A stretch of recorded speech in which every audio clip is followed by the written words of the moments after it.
मी पुन्हा एकदा स्वागत करते आपल्या YouTube चॅनल मध्ये, ज्याचं नाव आहे home made happiness by Aparna. कसे आहात तुम्ही सर्व? आशा करते की तुम्ही सगळे मस्त असाल, मजेत असाल आणि एकदम आनंदित असाल। तर बघा, आता वाजलेले आहेत सकाळचे 9:15 आणि मी आज अप्पे बनवत आहे, सोबत चटणी बनवली आहे। एक घाना मी अगोदरच लावून घेतला होता मुलांसाठी आणि मी दुसराही आत्ताच म्हणजे अप्प्या पात्रामध्ये टाकलेला आहे। बॅटर आणि खोबऱ्याची चटणीची रेसिपी आपल्यासोबत मी बरेचदा शेअर केलेली आहे, तर मी मुलांसाठी आता बनवलं आहे आणि नंतर थोड्या वेळाने मिस्टरांना देईल। पहिले म्हणलं मुलांना देऊन घ्यावं आणि आज बघा माझा ना किराणा आला होता, तर तो मला आता लावायचा आहे। तर मी किराणा काय करते, काही जे म्हणजे डाळी वगैरे असतात आणि शेंगदाणे असे सगळं मी होलसेल मधून घेत असते। त्यामध्ये कडधान्य असतात, पोहे असतात, चुरमुरे असतात, बरच तीळ कारळ वगैरे असतं, रागीचं पीठ असतं, गूळ असतं, तर ते सगळं मी आपण बघू शकता मला आता लावायचं आहे। आणि या पोत्यामध्ये उरलेलं आहे आता गहू आणि ज्वारी। मी काय केलं ना, मुलांना ब्रेकफास्ट दिल्यानंतर सगळा किराणा सामान लावून घेतलं आणि आता फक्त हे जे ज्वारी आणि गहू तांदूळ उरले आहेत ना, ते लावायचे आहेत, तर ते पण मी लावून घेतलं। आणि सोबतच मला ना हे करायचं होतं, काय देवाचं सगळं करायचं होतं आणि प्लस हे किराणा काढायला ना बराचसा वेळ गेला, जवळपास 2 तास गेले। आणि त्यानंतर आता बघा वाजलेले आहेत 12, बराचसा वेळ गेला। सोबतच थोडा वेळ मिस्टरांसोबत मी कॉफी वगैरे पीत असते। आपल्याला माहिती आहे 9:30-10च्या दरम्यान ज्यावेळेस ते जातात त्यावेळेस दुसऱ्यांदा आमची एकदा कॉफी होते। आणि आता मी स्वयंपाकाची तयारी करतेय, नाही म्हणलं तरी 1 तासामध्ये स्वयंपाक होऊन जातो माझा, मला अजिबात वेळ लागत नाही स्वयंपाकाला। तर बघा माझी काय सवय असते ना, नेहमी किचन मध्ये जर मी असेल ना तर सायमल्टेनियसली मी काय करते, इकडे स्वयंपाकाची पण तयारी करते। म्हणजे काही कुकर वगैरे लावायचं आणि काही म्हणजे ज्या कामाला जास्ती हात म्हणजे धरत नाही ते काम मी करत असते। तर मी किराणाच लावता काय केलेलं ना, सकाळीच मी भाताचा तर कुकर लावलेलाच असते नैवेद्यासाठी, आपल्याला माहिती आहे। आणि इकडे तुरीची डाळ मी शिजवत ठेवली होती, तर ती पण शिजून झालेली आहे। आता मी भाजी करेनच। तर माझा आजचा मेन्यू आहे भाकरी आणि मी चपात्याही बनवून घेतलेल्या आहेत ऑलरेडी, मी सांगायला विसरली, मुलांसाठी चपात्या बनवलेल्या आहेत।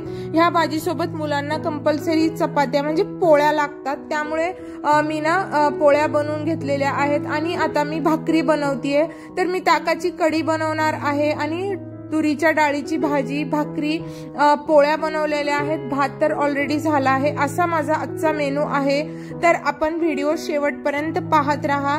ही जी तुरीची भाजी मी बनवते ना तुरीच्या डाळीची, ती एकदम टेस्टी लागते आणि या उन्हाळ्यामध्ये तर ना भाज्या नकोच वाटतात खायला, तर अशा ज्या डाळीच्या भाज्या असतात ना ते खाण्याची मुलांना सवय लागावी।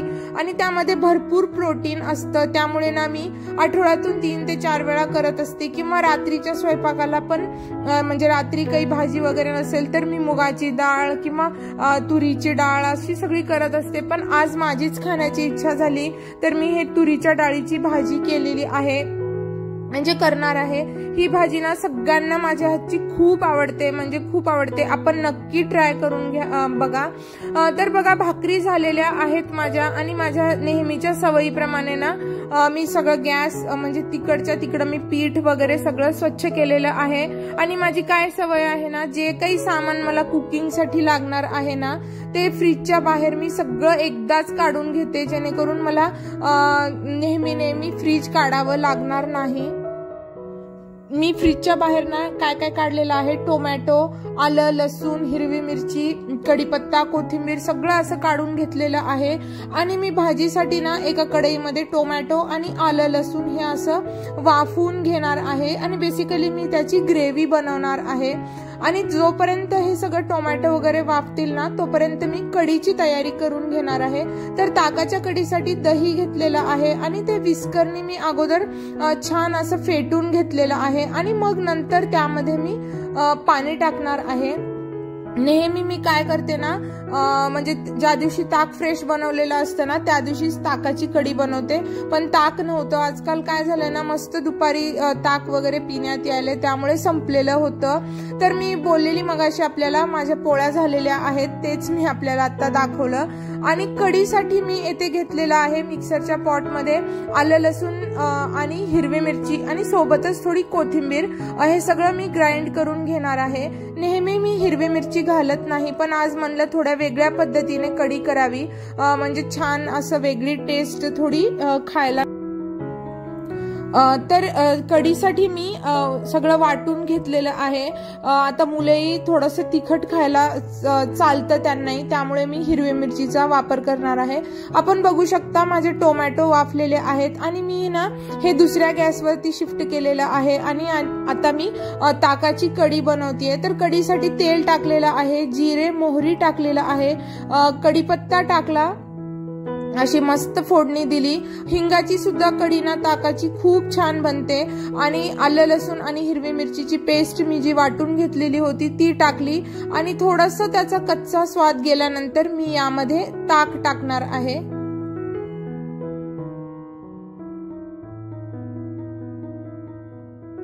ताक टाकलं आणि थोडंसं बेसन घेऊन ना त्यामध्ये थोडं पाणी टाकून मी एक मस्त त्याचं एक हे बनवून घेतलं पातळ बॅटर, आणि ते मी यामध्ये कढीमध्ये टाकणार आहे. म्हणजे त्यामुळे ना कढीला एक छान टेक्स्चर येतं आणि कढी फुटतही नाही. म्हणजे मोस्टली ताक थोडंसं फुटल्यासारखं होतं. मीठ टाकलं आहे आणि थोडीशी साखर टाकली आहे.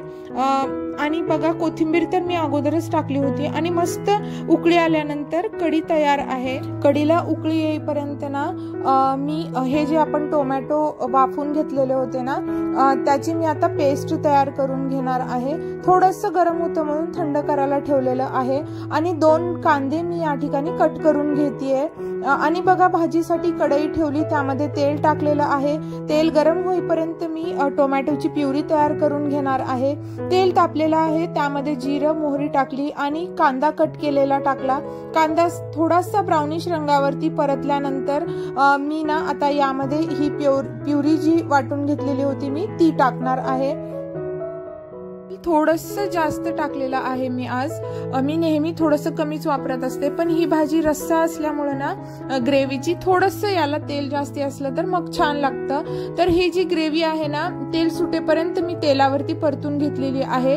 आणि ही जी अर्धवट शिजलेली डाळ होती ना, म्हणजे फक्त नखाने तुटेल एवढीच डाळ आपल्याला शिजून घ्यायची आहे. अख्खी अशी डाळ डाळ दिसायला पाहिजे. दाल फ्राय सारखं स्मॅश करण्याची गरज नाही. याचं खूप मस्त होती ही भाजी. आणि तुम्ही माझ्या केव्हाही व्लॉग मध्ये पाहत असाल की मी जास्ती फॅन्सी आयटम बनवत नाही, रोज काहीतरी एक बनवते, पण ज्याने मुलांना ना सवयी बिघडतील मुलांच्या किंवा मुले जिद्द करतील असे आयटम बनवत नाही. आपले महाराष्ट्रीयन जे पदार्थ आहेत ना तेच मी मुलांना इंट्रोड्यूस करण्याचा प्रयत्न करते. आणि कसं होतं ना आपणही मग वेगवेगळं केले की मग पसारा वाढतो आणि कामही वाढतं, मग आपलीही चिडचिड होते. तर बघा मोस्टली दुपारी आम्ही इथे खाली जेवायला बसतो किचन मध्ये. तर मी खाली सगळं घेतलेलं आहे आणि आता आम्ही जेवून घेतो. जेवण झाल्यानंतर ना एखादी तास मी आराम केला आणि मला थोडंसं छोटं मोठं सामान आणायचं होतं. तर आमच्या जवळच आहे ना तिकडे एक मॉल आहे, तर मला जास्ती आयटम आणायचे नव्हते. तर मी स्कूटीवरही जाण्याची आवश्यकता नाही, खरं तर वॉकेबल डिस्टन्स आहे, पण मुले म्हणाली आई स्कूटी काढ, स्कूटीवर जाऊत, म्हणून मग मी स्कूटी घेतली आणि आम्ही अशी शॉपिंगला गेलेलो आहोत. जास्ती सामान आणायचं नव्हतं, थोडंसं होतं, तर मी माझ्या येणाऱ्या ब्लॉग मध्ये शेअर करीन. मला काही आयटम बनवायचे होते तेच मी सामान आणलं. तर थँक्यू फॉर वॉचिंग. भेटूया पुन्हा अशाच एका व्हिडिओमध्ये. Bye bye.